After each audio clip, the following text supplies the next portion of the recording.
জাহান্নামীর একটা করে ঢুকবে, উপর এক বালতি করে গরম পানি, ওই গরম পানিতে পুরো গা পুরো দেহ ঝলসে যাবে। এরপরে ফেরেশতারা হাতুড়ি নিয়ে দাঁড়িয়ে থাকবে, পিটানো শুরু করবে। পিটাতে পিটাতে মাসেলগুলোর হাড্ডিগুলো থেতলে যাবে। জাহান্নামের আগুনে জ্বলতে জ্বলতে যখন চামড়াগুলো গোশতগুলো ঝলসে যাবে, রব্বুল আলামিন নতুন করে চামড়ার গোশত গায়ের মধ্যে ফিট করে দিবে। ওই চামড়া গোশত আবার ঝলসাবে, আবার ফিট। আযাবটা মজা যেন ভালো করে টের পায়। একের পর এক শাস্তি শুরু এবার জাহান্নামে।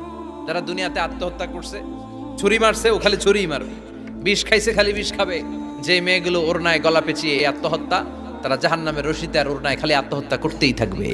যারা স্মার্টফোনের ভিতরে ইন্ডিয়ান নায়িকাদের কোমর দোলানো ডান্স দেখেছে, অশ্লীল ভিডিও দেখেছে, জাহান্নামের গরম শিক চোখের ভেতরে ঢুকিয়ে দেওয়া হবে।